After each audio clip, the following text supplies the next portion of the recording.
अस्सलाम वालेकुम। बिस्मिल्लाहिर्रहमानिर्रहीम। शुरू अल्लाह के नाम से जो बड़ा मेहरबान और निहायत रहम करने वाला है। प्यारे दोस्तों, ऐसे ही सच्चे और दिलचस्प वाक़यात सुनने के लिए हमारे चैनल इफ्रा वॉइस को सब्सक्राइब करें। प्यारे दोस्तों, सैयदना शेख अब्दुल कादिर जिलानी रहमतुल्लाह अलैह की शान को अल्लाह ताला की सारी मखलूक जानती है।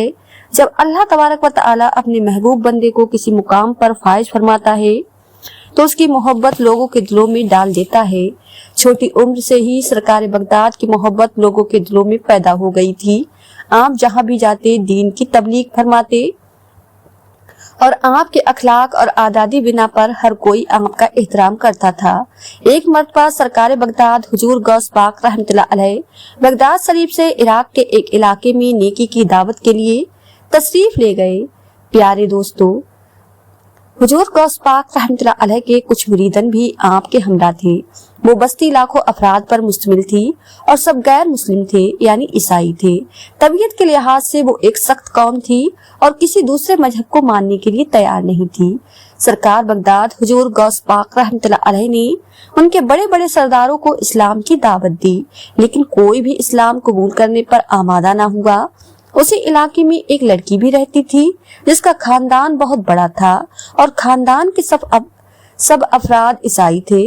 हुजूर गौस पाक रहमतुल्लाह अलैह ने वहाँ इस्लाम और नेकी की दावत दी और लोगों को समझाया, हम मुसलमानों से बुग़्ज़ ना रखो, हमारे लिए अपने दिल में हसद ना रखो। हम हरगिज यह नहीं चाहते कि कोई तलवार के जोर पर हमारे दीन में दाखिल हो। हमारा दीन तो मोहब्बत का दर्स देता है। उन ईसाइयों ने हुजूर गौस पाक रहमतुल्लाह अलैह के मकाम और मर्तबा को ना पहचाना, लेकिन उस ईसाई लड़की ने जब आपके बारे में सुना तो वो आपकी सच्ची आशिक बन गई और आपकी बहुत बड़ी मुरीदन भी बन गई। लेकिन अभी तक उसको हुजूर गौस पाक रहमतुल्लाह अलैह से मुलाकात का मौका नहीं मिला था। उसके दादा परदादा अपने मजहब के बहुत पाबंद थे और वो मुसलमानों को पसंद नहीं करते थे।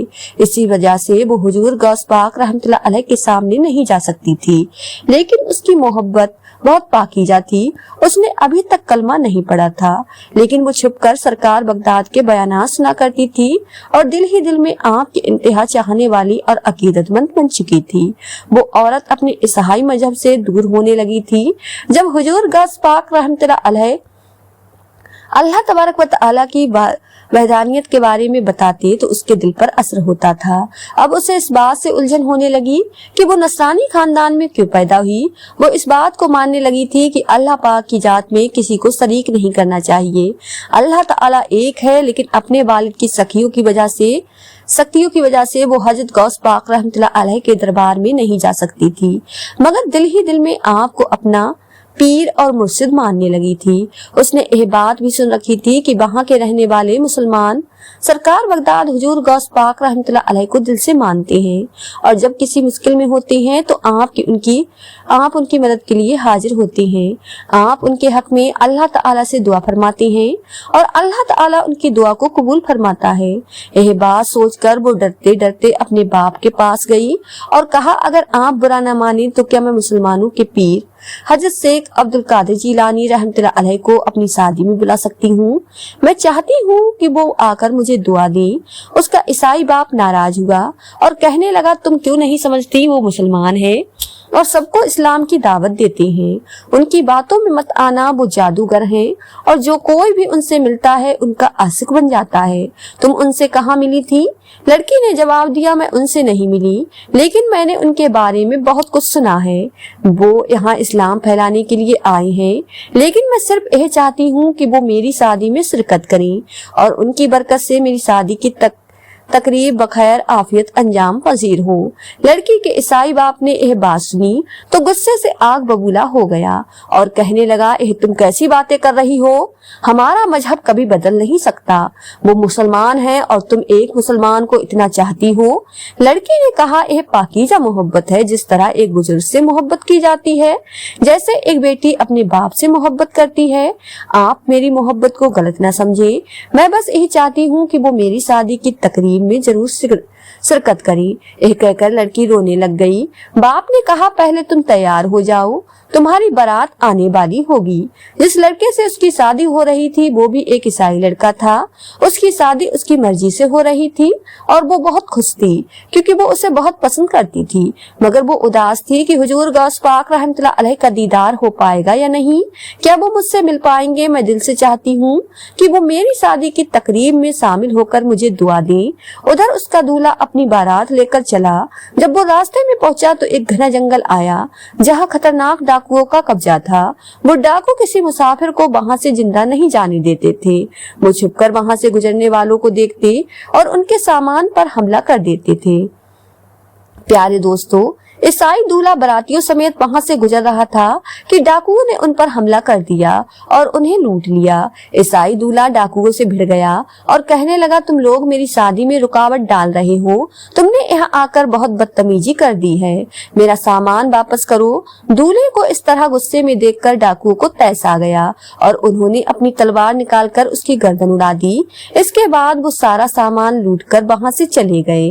बाराती जोर जोर से रोने लगे, चीख पुकार मच गई और वो खुशी मातम में तब्दील हो गई। वो जंगल तो पार कर चुके थे, लेकिन जब वो उस जगह पहुंचे जहां दुल्हन तैयार बैठी थी और अपने दूल्हे का इंतजार कर रही थी, तो उस वक्त तक यह अफसोसनाक खबर वहां पहुंच चुकी थी कि रास्ते में पड़ने वाले घने जंगल में डाकू छिपे हुए थे और उन जालिमों ने हमला करके दूल्हे को कत्ल कर दिया है। यह सुनकर दुल्हन का बाप बेहोश हो गया और जब होश में आया तो अपनी बेटी को बताया, अरे मेरी बेटी, तुम्हारे होने वाले दूल्हे को कत्ल कर दिया गया है, तुम्हारा घर आबाद नहीं होगा। ये दिल दहला देने वाली खबर सुनकर उस लड़की को गम के मारे तड़प तड़प कर रोना चाहिए था, लेकिन बजाय रोने के वो कहने लगी, यह हो ही नहीं सकता कि मेरी खुशियां उजड़ जाएं। मैं जिनकी मुरीद हूँ उनके होते हुए यह मुमकिन नहीं कि गम मेरी चौखट पर आए और मुझे उजाड़ कर चला जाए। उसके बाप ने कहा, एक ऐसी बहकी बहकी बातें कर रही हो, तुम किसकी मुरीद हो? वो जो मुसलमानों के पीर हैं। वो लड़की कहने लगी, हाँ, मैं उन्हीं मुसलमानों के पीर की अकीदतमंद हूँ। मैंने सुना है कि उनके होते हुए किसी मुरीद को कोई तकलीफ नहीं पहुंच सकती। यह मुमकिन नहीं कि मैं सुहागन ना बनूं या मेरे घर में दुख और तकलीफें आए। बाप ने कहा, ऐ मेरी प्यारी बेटी, तू क्यों नहीं समझती, तेरे दूल्हे की गर्दन उड़ा दी गई है, उसकी लाश यहाँ लाई जा रही है और उसे इसी शहर के कब्रिस्तान में दफनाया जाएगा। अब तू किसी की दुल्हन नहीं बनेगी। यह सफेद लिबास उतार दे और काले कपड़े पहन ले। वो ईसाई लड़की कहने लगी, अभी उसके जनाजे को तैयार न करना, जब तक मैं ना कहूँ उसे दफनाना नहीं। मैं अभी आती हूँ। बाप ने हैरत से पूछा, तुम कहाँ जा रही हो? बेटी कहने लगी, मैं वहां जा रही हूँ जहाँ आज तक मैंने कदम नहीं रखा। मैं हजरत शेख अब्दुल कादिर जिलानी रहमतुल्लाह अलैह के दरबार में जा रही हूँ। वो मुझे मायूस नहीं लौटाएंगे, मैं उन पर पूरा यकीन रखती हूँ। यह कहकर वो हुजूर गौस पाक रहमतुल्लाह अलैह के दरबार की तरफ जाने लगी। उसके बाप ने उसे रोक कर कहा, वो मुसलमान है, वो अपनी बातों के जरिए तुम्हें अपने दीन में शामिल कर लेंगे। लेकिन बेटी रुकी नहीं और सीधे शेख अब्दुल कादिर जिलानी रहमतुल्लाह अलैह के दरबार में पहुंच गई। उस वक्त सरकार बगदाद हुजूर गौस पाक रहमतुल्लाह अलैह बाजू नसीहत फरमा रहे थे। लड़की आपके दरबार में पहुंचकर आपके कदमों पर गिर पड़ी और रोते हुए अर्ज करने लगी, या हजरत, मैं आपको मानने वाली हूँ। आप सबके लिए बराबर सोचते हैं, चाहे वो किसी भी मजहब से हो। हुजूर गौस पाक रहमतुल्लाह अलैह ने फरमाया, अच्छा रुक जाओ, हमें दुआ करने दो। फिर आप रहमतुल्लाह अलैह ने अल्लाह ताला के हुजूर आज ही से दुआ मांगनी शुरू कर दी। आप रहमतुल्लाह अलैह काफी देर तक दुआ करते रहे, जैसे अल्लाह ताला को मना रहे हूँ। ऐ मेरे परवरदिगार, अगर इसके दूल्हे की तकदीर में मौत लिखी गई है तो ऐ मेरे मालिक, ऐ मेरे पाक परवरदिगार, तू सब कुछ कर सकता है, तेरे लिए कुछ भी नामुमकिन नहीं। इस बेटी की खुशियां लौटा दे, तुझे तेरी रहमत का वास्ता। जैसे ही हुजूर गौस पाक रहमतुल्लाह अलैह ने दुआ मुकम्मल की, उस ईसाई दूल्हे की लाश के करीब पहुंचे और फरमाया, अल्लाह के हुक्म से जिंदा हो जा। सरकार बगदाद का यह फरमाना था कि वो दूल्हा जिसका सर उसके बदन से जुदा हो चुका था, अल्लाह ताला के हुक्म से दोबारा जिंदा हो गया। दूल्हा सही सलामत उठकर बैठ गया, जैसे उसे कुछ हुआ ही नहीं था। उस ईसाई लड़की के चेहरे पर खुशी और मुस्कुराहट वापस आ गई। उसने कहा, देखो, मेरा यकीन जीत गया, वो यकीन जो मुझे अल्लाह ताला पर था। तमाम ईसाई हैरान हैरान होकर देख रहे थे कि जिसका सर कट चुका था वो फिर से जिंदा हो गया है। ना कोई जख्म बाकी था, ना गर्दन पर कोई निशान। वहां मौजूद लोग शोर मचाने लगे कि अब दोबारा शादी की तैयारियां की जाएं। लेकिन अब लड़की का बाप आगे आया और कहने लगा, हाँ यह शादी होगी, लेकिन इससे पहले हम सब कलमा पढ़कर मुसलमान होंगे। हमने मान लिया कि यही सच है, यही दीन हक है। आपने अपनी सोहबत से मेरी बेटी को अपना अकीदतमंद और मुरीद बनाया, तो आज हम सब भी आपको मानने वाले हो गए हैं। ये सुनकर वहां मौजूद पूरी बस्ती के लोग कलमा पढ़कर मुसलमान हो गए। तो प्यारे दोस्तों, यह थी हमारी आज की वीडियो पसंद आई हो तो ज्यादा से ज्यादा शेयर लाइक जरूर कीजिएगा। और आपने हमारे चैनल इफ्रा वॉइस को सब्सक्राइब नहीं किया है तो हमारे चैनल को सब्सक्राइब कर लें, जिससे आपको आने वाली वीडियो का नोटिफिकेशन मिलता रहे। मिलते हैं एक नई वीडियो के साथ। दुआओं में हमेशा याद रखें। अल्लाह हाफिज।